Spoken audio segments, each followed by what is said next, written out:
बई जे अमरीका भी भंडारे देंदा हुंदा तो अमरीका की भी यही हालत होंदी जो आज भारत देश की है। अकभी अमरीका ते देश छोड़ छोड़ का भाग दे लोग, जिस तरह आज भारत ने छोड़ छोड़ का भाग रहे, गांव के गांव खाली हो गए। अकभी अमरीका कनाडा ऑस्ट्रेलिया में किसी तरह घुस जा बस। क्या कारण है भाई? कारण यू है कि भाई जिन देशों ने अपने विकास की ओर ध्यान दिया, विकास पर ध्यान दिया, हर आदमी को जागरूक कराया, अभी वैज्ञानिक दृष्टिकोण अपनाओ, वहां हमारे देश के अंदर धार्मिक दृष्टिकोण अपनाने के ऊपर बड़ा जोर दिया गया। बड़े बड़े मंचों से धार्मिक आह्वान करे, जहां भाई भाई भारत के विज्ञान तकनीक में और दूसरी जो आदमी की जिंदगी में जरूरी चीजें हुआ, उनमें पिछड़ने के क्या कारण है? उनमें से एक कारण तो यू भी है कि भी भारत का और नवयुवक, आज की पीढ़ी, चाहे उसमें बड़ा हो कोई, चाहे बूढ़ो हो, चाहे बच्चा हो, सिर्फ धार्मिक दृष्टिकोण के ऊपर ही ध्यान दे रहा, यानी कि अपने देवी देवता ने खुश करने में लग रहा। और इस खुशी के चक्कर में उनका कितना शोषण हो रहा है, यो आज मैं थोड़ा बताना चाहूंगा आपने। भाई दोस्तों, हमारे हर गांव के अंदर लगभग 14 प्रकार के जो धार्मिक स्थल हैं वह हैं। जैसे कि एक तो हो गया अपना शिव मंदिर, एक हो गया राधा कृष्ण का मंदिर, एक हो गया राम का मंदिर, एक पीर का थान हो गया भाई, दो हर गांव में नगर खेड़े मिल जाएंगे आपने, एक गुरुद्वारा भी जरूर होगा, एक रविदास का भी मंदिर होगा और एक वाल्मीकि का मंदिर भी होगा, एक गुग्गा मेड़ी भी जरूर होगी और उसके आसपास मदानन के भी थान जरूर होंगे। उसके बाद जी काली माता का मंदिर भी जरूर होगा। उसके बाद बात करेंगे जाड़े, और जो हमारे पितर हैं या कोई ऐतिहासिक बाबे गुरु जो जाड़े जुड़े देवा या जिनके फड़ते जड़ लग जा, तो इन धार्मिक स्थलों पर आए महीने लगभग एक भंडारा मान का चला तो एक साल में भाई लगभग 14 भंडारे हो जा। अगर एक जैसे कि शिव का एक भंडारा भी मानांगे, राम का एक भंडारा भी मानांगे और राधा कृष्ण का एक भंडारा भी मानांगे, तो 14 भंडारे एक साल के अंदर हो रहे हैं। अगर 1200 वोटा का कोई गांव है तो उसमें एक भंडारे का खर्चा लगभग 1 लाख रुपए मान के चलो आप। अगर 1 लाख रुपए एक भंडारे का खर्चा है तो 14 भंडारे हो रहे एक साल के अंदर, तो कितना खर्च आ जाएगा? तो कम से कम 14 लाख रुपए खर्च हो गया। कम से कम कह रहा हूं मैं, जो कि 1200 वोटों के ऊपर बता रहा मैं। अगर किसी गांव की 1200 वोट है तो उसमें एक भंडारे के आयोजन पर 1 लाख रुपए का खर्चा हो जाता है जी। इसके अंदर इन 14 लाख में वो पैसे नहीं है जो लोग अपने धार्मिक जो अनुष्ठान है, यानी कि इस प्रकार के भंडारे वगैरह जागरण वगैरह जो पर्सनली करवा रहे, उन उसकी गिनती नहीं है। ये 14 लाख सिर्फ मैं मोटा मोटा बता रहा हूं जो सामाजिक तौर पे आम करते हैं लोग। 14 लाख एक गांव खर्च कर रहा है। अगर कुरुक्षेत्र के अंदर मान के चलो कि 400 गांव हैं और 400 गांव को 14 लाख से गुणा कर दो तो जो राशि आती है वो 56 करोड़ रुपए आती है भाई। यानी कि हम धार्मिक भंडारों पे, गुरुद्वारे के चाहे सिखों के भंडारे हों या हिंदुओं के हों या किसी के भी हों, तो उसमें हम लगभग 56 करोड़ रुपए सिर्फ कुरुक्षेत्र जिला है जो वो खर्च कर रहे हैं जी। और हरियाणा के अंदर 22 जिले हैं और इन 22 जिले में मोटे मोटे ही गांव मान कर चला, अगर 400 गांव एक जिले के भी लगाते हैं तो भाई साहब एक राशि निकल के आती है 1232 करोड़ रुपए पूरा हरियाणा खर्च कर रहा है धार्मिक अनुष्ठानों में, इन भंडारों में। तो भाई कौन गरीब कर रहा है देश ने? क्या देवी देवता किसी के कहने रहे हैं कि भाई हम रुष्ट हो रहे हैं यार, मान्य मनाने वास्ते हम इतनी मनोती करो, इतने भंडारे दो, इतने क्रियाक्रम करो, बढ़ चढ़ का मसाले पाओ, सब्जियां हमारे भंडारे करो। भाई हर गांव के 5-4 मूरी लोग हो ना जो, उनते ही कहा मेरे ख्याल से सिर्फ देवी देवता के भी हम रुष्ट हो जाएंगे और आपने भंडारा करना पड़ांगे, भंडारा करना। भाई दोस्तों, आज हम रजे रह रहे हैं, कोई किसी प्रकार की आज अनाज का टोटा नहीं है देश के अंदर। हर आदमी लगभग, मैं अपने कुरुक्षेत्र जिले की तो बात करूंगा, यहाँ से तो जिन लोगों ने हम खिलारे उनके पास तो अच्छा सिस्टम है। हम तो मतलब अपने समाज नहीं खिलावा, किसी भट्ठे वाले ने या किसी और गरीब ने तो जाएगा खिला देनी है। हम तो अपने अपने रजे रह रहे हैं जो आपस के अपने ही गाँव के भाईचारे के लोग हैं। तो ये पैसा भाई देवी देवताओं के नाम पर जय कहाँ रहा? 1232 करोड़ सिर्फ हरियाणा का इसी काम पर जा रहा। अगर यही पैसा हम अपनी गलियां पा, नालियां पा, रास्ता पा, सड़कों पा, किसी स्कूल बिल्डिंग बनाने पा, किसी हॉस्पिटल के निर्माण पर लगावा, तो भाई देश ने क्या तरक्की नहीं मिलती राज्य ने क्या तरक्की नहीं मिल दी, डिस्ट्रिक्ट ने क्या तरक्की नहीं मिल दी हम पर। लेकिन हम कर क्या रहे, हम सारा का सारा पैसा लगा रहे हैं इन चीज़ों पर, देवी देवता ने मनाने पर, नगर खेड़े की मनोती पर, कहीं किसी की देवी रूठ गई उसने मनाने पर। जबकि कभी खेड़ा खुद आन का किसी कान में नहीं गंदा कि मैं रुष्ट हो गया, बस अंदाजे लगा लिया, कहा जी किसी की गाय मर गई तो खेड़े ने मार दी, किसी के घर में आग लग गई तो काली माता रुष्ट हो गई।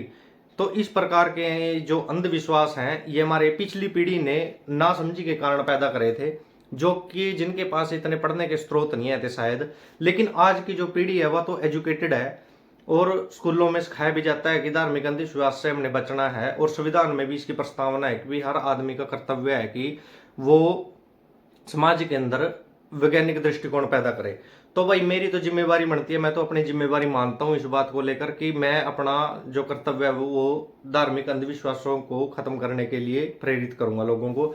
मैं अपने कम से कम अपने समाज को, अपने भाईचारे को, मेरे जितने भी भाई बहन हैं उनको तो कम से कम इतना बता सकूं कि ये अंधविश्वास है, ये मूर्खता है, इसमें ना पड़ो और किसी भी चीज को वैज्ञानिक दृष्टिकोण से देखो, तभी अपना देश तरक्की कर सकता है भाई। और हर मेरे ख्याल से मैंने नहीं कोई अपनी जिंदगी में ऐसा आदमी देखा जो नहीं चाहता कि अपना देश तरक्की करा। हर आदमी के मन में ये बात है कि अपना देश तरक्की करा, अपना देश का नाम रोशन हुआ, हम भी एक इज्जतदार देश के रूप में, देशवासी के रूप में विदेश में जाने जा।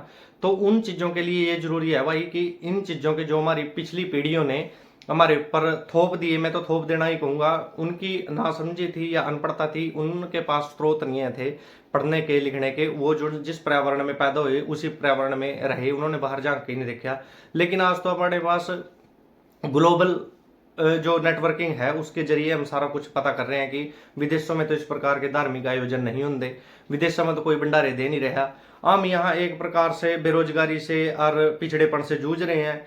आज भी पता नहीं, मेरे ख्याल से 80 करोड़ मोदी सरकार ने पिछली बार बताया कि 80 करोड़ लोगों को हम खाना दे रहे हैं, यानी कि राशन फ्री बांट रहे हैं। और आयुष्मान कार्ड जो योजना है उसके उससे सरकार के ऊपर कितना वजन पड़ रहा है। आम आदमी धार्मिक क्रीड़ाओं पर लाख लाख 2-2 लाख रुपए दे देता है, लेकिन अपना खुद का स्वास्थ्य बीमा होता है जो हेल्थ इंश्योरेंस, वो नहीं करवा सकता। तो भाई ये धर्म है जो चाहे सिखों को हो, चाहे हिंदुओं का हो, चाहे मुसलमानों को हो, ये सब शोषण कर रहे हैं आदमी का।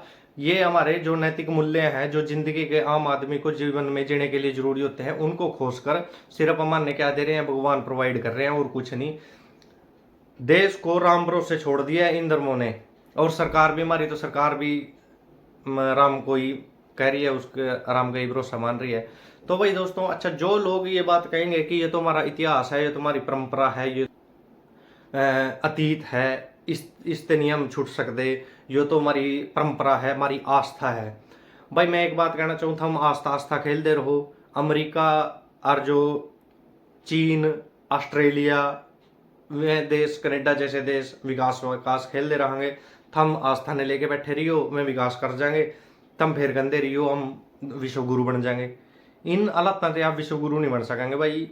जो भाई इस बात को कहेंगे कि हमारी तो पीढ़ियां दिन दे रही हैं, तो मैं बता दूंगा 1970 से पहले आपका कोई बुजुर्ग बैठा होगा तो उससे पूछ लियो कि क्या इस प्रकार के भंडारे दिए जाते पहला, क्या इस प्रकार के जागरण कराए जाते, क्या इस प्रकार के लंगर चलाए जाते जो सिख धर्म के आज के अनुयायी चला रहे हैं। भाई देखो, कहीं आपदा पड़ा तो वहां जरूर रोटी पानी की, अन्नदान की जो भी है वह सेवा लगानी चाहिए, पर लेकिन यो एक रेगुलर कर लेना, इसने तो हमारे पीढ़ियां वैसे तो लगड़ कहाँ, अभी यो लगड़ के तौर पर क्यों इसने लगा रहे हैं कि हर महीने इसका आयोजन कराया जा रहा है। वाल्मीकि अपना अलग कर रहे, रविदास जी अपना अलग कर रहे, और के नगर खेड़े वाले नगर खेड़े का कर रहे, राम वाले राम का कर रहे, कृष्ण वाले कृष्ण का कर रहे। तो भाई इन चीजों में हमारा पैसा खर्च हो रहा है, जो कि हमारा दूसरी चीजें पे गलियां नालियां और अपने स्कूल कॉलेज विकसित करने में, खेल कूद के केंद्र स्थापित करने में, प्ले ग्राउंड बनाने में, और जो सरकारी इमारतें हैं उन्हें बनाने में हम काम में लगा सकते थे। पर हमने करे क्या, हम देवी देवता ने खुश करने पर लग रहे, जबकि देवी देवता किसी के कान में आण का नहीं करे। शायद गाँव के जो 5-4 मूरी लोग हों उनते तो जरूर कंधे होंगे कि भाई यहाँ फलानी देवी रुष्ट होगी यार, चलो बनाओ उसने। तो जो लोग कहेंगे कि हमारी पिछड़ी पिछोकड़ा ने भी इस तरह के भंडारे दिए, भाई कोई किसी प्रकार का कोई भंडारा नहीं हुआ था 1970 से पहले। या तो मैं हमारे बुजुर्ग गलत बात बतावा मारते, या तो मैं झूठे होंगे, या फिर यो इतिहास झूठा है। मैं तो मारते क्या करा था कि भी मारे तो पैरों में जुतियां नहीं हो करा थे, माने तो पड़े ने कपड़े नहीं हो करा थे, हम तो एक थाली में खाया करा थे। या तो मैं झूठे हो करा थे, या फिर यो आज हम झूठ देख रहे हैं, या हमारे झूठ बताया गया। इस प्रकार के धार्मिक अनुष्ठान में कोई फायदा नहीं है भाई।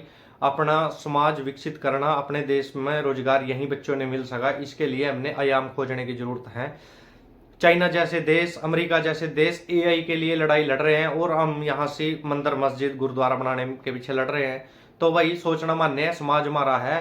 कोई विदेशी ताकत या कोई विदेश से आकर, या कोई भगवान, कोई पीर पैगंबर आकर हमारी मतलब मदद करने वाला नहीं है।